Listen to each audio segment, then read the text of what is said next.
Alright everybody, D2 for the Dreamcast. What a great little game this is. And you can tell by the little touches. When you start moving around the controller during the title sequence, the whole title just revolves around. That's awesome. Little touches like that I like. Okay, when you first start off the game, you're in an airplane, and a gentleman is ominously muttering something under his breath. Shadow, the final destroyer. Ominous. Then all hell starts breaking loose. Terrorists start shooting people in the face, and it's insanity. Come, the shadow has arisen! And then the airplane gets struck down by a meteor. Holy crap, what a great way to start a game. It's not like one thing, it's just a bunch of stuff. Holy crap. Oh wow, look at that. That's so awesome. I love that. I love the way that is. That's so cool. Anyways, you're Laura Pardon, and a digital actress that was created for one of the first Dreamcast games to get showcased, which was D2. This is one of the very first Dreamcast games that was ever shown to the public. And look at this. It's a beautiful, beautiful game. A lot of cutscenes. In fact, there was so many cutscenes that this game is actually one of the hardest ones to copy. Chances are, if you get it, you're not actually playing the real game. And look at this. This part, of course, was censored in the U.S. You got the full video in Japan, but in the U.S. this was censored. And unfortunately, this brings us to the other point in this game. Much of the game is just movies. You'll be spending a ton of the game just sitting there watching it. But luckily, the game's beautiful. It's awesome. It's also very, very artistic from what I can see. It has these real-world images. Yeah, anyways, they're just really cool, and I think they fit very well in with the main point of the game. It's very, you know, it's either take it or leave it. It's you enjoy it or you don't enjoy it. I personally enjoy it, and wow. The human race, and even this planet, is no exception.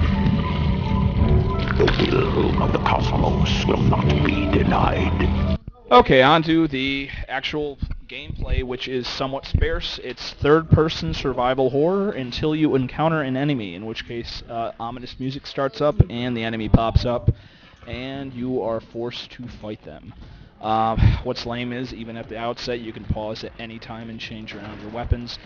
And you get unlimited ammo in some weapons, and you get plentiful ammo with others. And let me tell you, that makes this game way too easy. You could play the entire game through with just the unlimited ammo weapons, and the ammos that do have, the weapons that do have ammo just make the game way too easy. I mean, the submachine gun with 20 bullets. I mean, that could get you through the entire game, and you level up, which makes the game even easier because you do more damage. So it's ridiculous. They should have made the gameplay a lot harder.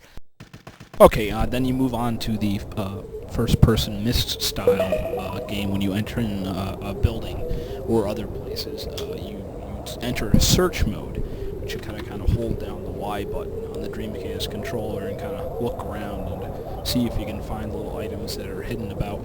And whenever you enter a building, make sure you get all these little items that are kind of hidden around first, because sometimes you can't find them after you are done. It's very annoying. And unfortunately, whenever you inspect something or look at something or try to open something, you'll get lengthy little spots of video like this, and it gets annoying. Yep, you can't open that door, can you? And insert key card. And it's ridiculous that it takes this long. Straight up, if you didn't like the opening door sequences in Resident Evil, you're gonna hate this portion of the game, because literally whenever you do anything, there's at least like a 5-10 second little video, and it's a lot more annoying than the door sequence. And also inside you can find beds to rest and regain your energy, and the other way to regain energy is to play the hunting minigame. A lot of players actually found that the hunting minigame was better gameplay than the actual combat in this game, which was funny.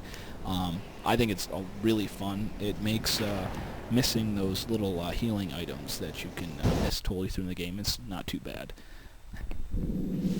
Wow, you're way better than me. Thanks a lot. I think you've got what it takes to be a great hunter. Yeah, you can also get little medals and trophies and stuff if you are good at killing rabbits, which is cool. Okay, so there you have D2, a beautiful, beautiful game. I didn't talk about puzzles in the game because they are way too easy and practically non-existent. Combat in the game stinks, but the boss battles are really awesome. I'm not going to show you the boss battles because that would actually ruin the game. Because honestly, the boss battles in the game are the only good parts of the game. If I showed you that, that'd be a major spoiler. But I cannot resist showing you another clip of the final boss.